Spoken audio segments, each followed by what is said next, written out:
கண்மணி அன்புடன் இன்னைக்கு எபிசோட்ல பார்த்தீங்கன்னா, நம்ம கண்மணிட்ட வந்து கேட்குறாங்க, அவங்க அம்மா "ஏன் நீ வந்து அன்ப பத்தி சொல்லல? இன்னும் ஜீவா தம்பிட்ட சொல்லியிருந்தீங்கன்னா, இன்னும் கொஞ்சம் பெஸ்ட்டா இருக்குமா?" அப்படின்ற மாரி கேட்டுருக்காங்க கண்மணி கிட்ட.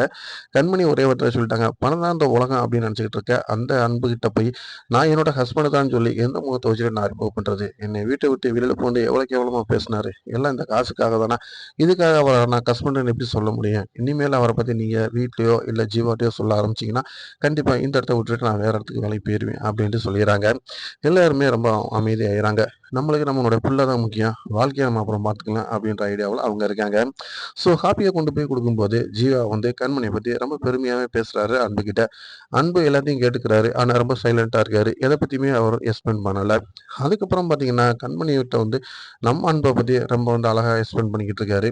அவங்களும் அமைதியா கேட்டுக்கிறாங்க. ஸோ இந்த பிரச்சனை எல்லாமே முடிஞ்சதுக்கு முன்னாடி ரெஸ்டாரண்ட் அதாவது ஹோட்டலுக்கு எல்லாருமே போறாங்க வேலைக்கு. போற இடத்துல என்ன நடக்குது அப்படின்னு பார்த்தீங்கன்னா, அங்க வந்து ஒரு லேடி அதாவது யங் லேடி ரொம்ப வயசு கம்மியானவங்க. அன்ப பார்த்த உடனே அவங்க ரொம்ப இம்ப்ரெஸ் ஆயிறாங்க. ஸோ அன்போட டேலண்ட் எல்லாத்தையுமே அவங்க தெரிஞ்சுக்கிட்டு, ஸோ இவர் நம்மளுக்கு ஹஸ்பண்டா வந்தா இன்னும் பெட்டரா இருக்கும் அப்படின்னு சொல்லிட்டு, அவங்க மேல ஒரு இனம் புரியாத காதல அவங்க வளர்த்துக்கிறாங்க. ஸோ இதை எல்லாமே வந்து அன்பு வந்து கண்டுக்கிறவே இல்ல. அவர பொறுத்தவரைக்கும் அவரோட வேலை தான் முக்கியம் அப்படிங்கிறது வந்து ரொம்ப வந்து மெயினா சிந்திச்சுக்கிட்டு இருக்காரு. ஸோ இத எல்லாத்தையுமே வந்து கண்மணி பார்க்குறாங்க. அவங்களுக்கு ஒரு பக்கம் வந்து அது ஒரு டார்ச்சரா தெரிஞ்சாலும் கூட, அவங்கனால ஒண்ணுமே பேச முடியல. நம்மளுக்கு உரிமை இல்லாதவர போயி, நாம வந்து ஒரு லேடி பேசுறது, வைக்கிறத வச்சு நாம எதுவுமே நினைச்சுக்கிற முடியாது. இவரும் கிடைச்சிச்சா லாபம் அப்படின்ற மாரி, இவரும் ஒரு மாதிரியா நடந்துக்கிறாரே அப்படின்னு சொல்லிட்டு அவங்க மனசுக்குள்ள நினைச்சுக்கிட்டாலும் கூட, ஆனா உண்மையிலே அன்பு அப்படி கிடையவே கிடையாது. ஸோ அதுக்கப்புறம் வந்து கிச்சன் இதுக்குள்ள எல்லாருமே போறாங்க. போனதுக்கு முன்னாடி அங்க என்ன நடக்குதுன்னு பார்த்தீங்கன்னா, கிட்டத்தட்ட வந்து ஜியோவோட அப்பா காலத்துல இருந்தே ஒருத்தர் பிசினஸ் வந்து அந்த ஷெஃப்பா இருக்காரு. அவர் கிட்டத்தட்ட ஒரு 40 வருஷம் எக்ஸ்பீரியன்ஸ் உள்ளவரு. ஸோ அவர் என்ன சொல்றாருன்னா, அன்புகிட்ட ஒரு டிமாண்ட் வைக்கிறாரு. கிட்டத்தட்ட இந்த இடத்துல நான் 40 வருஷமா ஒர்க் பண்ணிட்டு இருக்கேன்.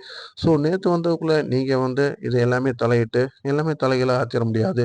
ஸோ என் பேச்ச கேட்டுட்டு தான் நீங்க இங்க வேலை செய்யணும் அப்படின்றாங்க. அதையும் அன்பு கெடுக்கிறாரு. ஆனா, அந்த சூப்பர் லேடி அதாவது வந்து யங் லேடி என்ன சொல்றாங்க பார்த்தீங்கன்னா, அப்படிலாம் கிடையாது. அவர் கிட்டத்தட்ட வந்து ரொம்ப படிப்ப வந்து வெளிநாடுலலாம் படிச்சது மட்டும் இல்லாம, கேட்டரிங்ல பெரிய பிசினஸ் மேனு. அது மட்டும் இல்லாம, இந்த பிசினஸ பொறுத்தவரைக்கும் அவர் வாங்காத அவார்டே கிடையாது. அந்த அளவுக்கு அவர்ட்ட எல்லாமே இருக்கு. ஸோ, அவர் ரேஞ்சு தெரியாம நீங்க அவர்ட்ட வந்து இப்படி பண்றது வந்து டிமாண்ட் வைக்கிறது எந்த விதத்தில நியாயம் அப்படின்றாங்க. இருந்தாலும் வந்து அங்க உள்ளவங்க மத்தவங்க எல்லாருமே சொல்றாங்க, "சாரே ரொம்ப சைலன்ட்டா இருக்காரு. உன் ஏன் தவிக்கிட்டு இருக்க?" ஸோ, அப்படின்னு மனசுக்குள்ள அவங்க என்ன நினைக்கிறாங்கன்னா, ஒருவேளை சாராவ வந்து தன்னோட வலைக்குள்ள விழுக வைக்கணும் அப்படின்னு நினைக்குதோ அப்படின்ற மாரிலாம் நினைக்கிறாங்க. ஆனா எது உண்மையோ பொய்யோ தெரியல. ஆனா அன்ப பொறுத்தவரைக்கும் அவரோட வேலையில வந்து ரொம்ப உறுதியா இருக்காரு. எப்படியாவது வந்து நம்ம லைஃப்ல முன்னேறி ஆகணும் அப்படிங்கிற உறுதியா இருக்காரு. கண்மணிக்கு வந்து இன்னும் சந்தேகம் தீரல. நம்மள டார்ச்சர் பண்றதுக்காக தான் இங்க வந்திருக்காரு அப்படின்ட்டு அவங்க மைண்ட் செட் போயிட்டே இருக்கு. ஸோ எப்ப விட போறாங்க அப்படிங்கிறத பார்க்கலாம்.